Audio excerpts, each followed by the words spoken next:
आप सबों को दिवाली की, छठ की बहुत बहुत शुभकामनाएं और आने वाला है गुरुपर्व, उसके लिए भी अग्रिम शुभकामना। भगवान करे कि हम सबों की प्रार्थना से हमारे देश में आज जो पेंडेमिक सिचुएशन है ये बहुत जल्दी ठीक हो जाए और सब कुछ नॉर्मल हो जाए। नमस्कार, मैं हूँ झरना पाल और आप देख रहे हैं मेरा चैनल योगा एंड डाइट। दोस्तों, मैंने जो आपको एक्सरसाइजेस सिखाए थे, मैं उम्मीद करती हूँ कुछ तो आप किए ही होंगे, लेकिन मैं आज जो आपको सिखाने जा रही हूँ ये आपके लिए पूरा 15 दिनों का वर्कआउट है और थोड़ी डायनामिक भी होगी।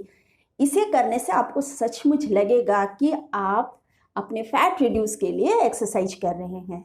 इसमें आप कुछ पुराने एक्सरसाइज करेंगे और कुछ नए भी।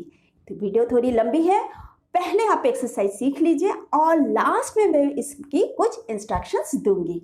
और हाँ, अगर आपको अच्छा लगे तो एक लाइक ज़रूर कीजिएगा, अपने फ्रेंड्स के साथ में शेयर कीजिए और अगर आप मेरे चैनल में नए हैं तो प्लीज़ सब्सक्राइब माय चैनल। चलिए शुरू करते हैं। सबसे पहले हम लोग ताड़ासन करेंगे। श्वास लेकर अंदर खींचिए शरीर। 1 2 inhale exhale, inhale exhale. 7 8 9 10 hands down. Next, Tiryak Tarasana. 1 2 3 4 5 6 7 8 9 10 11 12 13 14. Next, Kati Chakrasana. 1 2 3 4 5 6 7 8 9 10 11 12 13 14 15 16 17 18 19 20. Next, Trikonasana. 1 2 3 4 5 6 7 8 9 10 11 12 13 14 15 16 17 18 19 20. इसके बाद आप लोग लेट जाइएगा और लेट के 1 2 3 4 5 6 7 8 9 10 11 12 13 14 15 16 17 18 19 20. पैर घुमाना है। 1 2 3 4 5 1 2 3 4 5 1 2 3 4 5 1 2 3 4 5. इसके बाद साइकिलिंग कीजिएगा। 1 2 3 4 5 6 7 8 9 10 11 12 13 14 15 16 17 18 19 20. रिवर्स 1 2 3 4 5 6 7 8 9 10. इस तरीके से आप इसको कीजिएगा।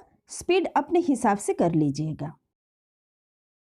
नाउ नेक्स्ट एक्सरसाइज, पैर मोड़ के 1 2 3 4 5 6 7 8 9 10. अब नाव चलाइए। 1 2 3 4 5 1 2 3 4 5. इसके बाद चक्की चलाना है, पैर फैला के 1 2 3.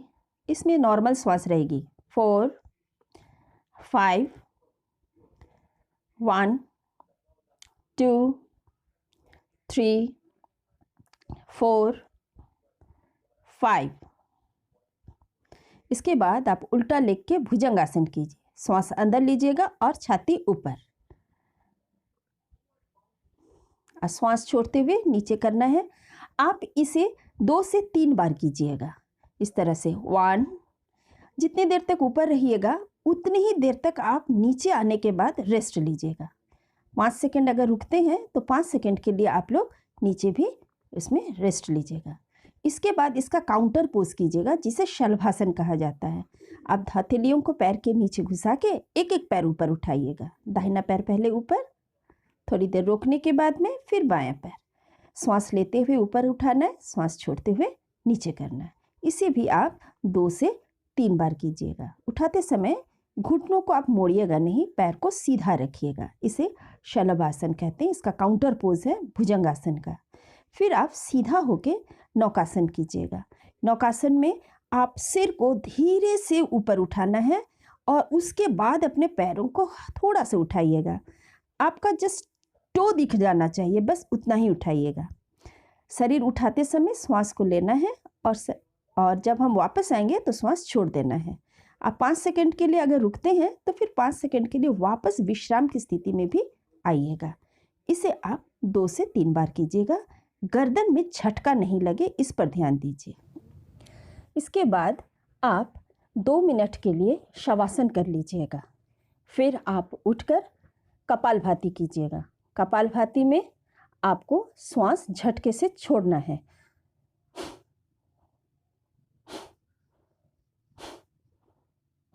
इस तरीके से आप इसे 15 बार कीजिएगा। 15 बार करने के बाद श्वास को नॉर्मल होने के लिए छोड़िएगा। फिर आप भस्त्रिका प्राणायाम कीजिएगा। भस्त्रिका में श्वास को लेते समय हाथ ऊपर कीजिएगा और श्वास छोड़ते समय हाथ को झटके से नीचे लाइएगा। फिर आप थोड़ी देर श्वास को नॉर्मल करने के लिए बैठिएगा। उसके बाद अनुलोम विलोम का अभ्यास शुरू कीजिएगा। अनुलोम विलोम में श्वास बाएं तरफ से लेना है, दाहिने में छोड़ना है, फिर दाहिने में लेकर बाएं में छोड़ना है। आप इसे दोनों अंगुली को नाक के ऊपर रख के भी कर सकते हैं या फिर एक अंगुली के सहारे बंद करके भी आप कर सकते हैं। सिर्फ ध्यान रखिएगा कि प्राणायाम करते समय आपको हड़बड़ी नहीं करनी है और ना ही शरीर को झुकाना है। शरीर सीधा रखिएगा और शरीर को ज़्यादा हिलना डुलना नहीं करना है। श्वास बिल्कुल आपके पेट तक जाए और छोड़ते समय पेट पचका के आप श्वास छोड़िएगा। इसे करीब 15 बार कीजिएगा। फिर आप श्वास नॉर्मल होने के लिए थोड़ा बैठ के भ्रामरी प्राणायाम शुरू कीजिएगा। भ्रामरी प्राणायाम में अपनी अंगुलियों को अपने चेहरे पर या तो आप रखिए या फिर आप अपने 2 अंगुलियों को कानों को बंद करके भी कर सकते हैं। 2 अंगुलियों से आप अपने कानों को बंद करके कर सकते हैं। भौरे की तरह आवाज़ निकालना है। 7 बार इसे कीजिएगा और अपने ध्यान को अपने दोनों भावों के बीच में रखिएगा जहां आपको झनकार सुनाई देगी। प्राणायाम कैसे किया जाता है मैं ऑलरेडी आपको सिखा चुकी हूँ। 7 बार इसे करने के बाद आप अपने दोनों हाथों को इस तरीके से रगड़ के आँखों पे रखिएगा और एज यूजुअल चेहरे पोंछते हुए अपने आँखों को खोल लीजिएगा। मैं उम्मीद करती हूँ कि आपको सारे आसन अच्छी तरह से समझ में आ गई होगी और साथ में मैं आपको कुछ आज प्राणायाम भी नया सिखाई हूँ, आप उसे अच्छी तरह से समझ गए होंगे। अब मैं इंस्ट्रक्शंस देती हूँ क्योंकि इंस्ट्रक्शंस का जानना एक्सरसाइज के लिए बहुत ही ज़रूरी है। तो पहला इंस्ट्रक्शन ये है कि आपको योगा करते समय जैसे ही थकावट लगे आप तुरंत शवासन कर लीजिएगा। मैं 2 मिनट बाद करूँगी, थोड़ी देर बाद कर लूँगी, हो जाएगा, ऐसा बिल्कुल नहीं कीजिएगा क्योंकि योगा करते समय आपका शरीर थकना नहीं चाहिए क्योंकि इसमें हम लोग एनर्जी गेन करते हैं, लॉस नहीं करना है हमें कुछ भी। ठीक है। अब instruction number 2, shavasana must be done before pranayama. Pranayama से पहले शवासन जरूर कीजिए। तो आपने आज पहला प्राणायाम क्या सीखा? कपालभाति। तो कपालभाति से पहले जरूर आप शवासन कर लीजिएगा। किसी भी स्थिति में प्राणायाम से पहले जरूर ही शवासन करना चाहिए। ठीक है। अब इंस्ट्रक्शन नंबर 3, हर दिन एक ही तरह से एक्सरसाइज कीजिएगा। मतलब आज मेरे पास समय नहीं है तो चलो मैं आज 2 कर लेती हूँ, कल मैं 10 कर लूँगी, ऐसा बिल्कुल नहीं। हमारे शरीर का अपना एक एल्गोरिदम होता है, इसलिए इसे गड़बड़ नहीं करना है। अगर आज 5 करते हैं तो कल भी 5 कीजिए, परसों भी 5-5 करके कीजिए। इस तरीके से वर्कआउट कीजिएगा। आप स्वस्थ रहिए, मस्त रहिए और योगा करते रहिए। मिलते हैं नेक्स्ट वीडियो में। Bye bye.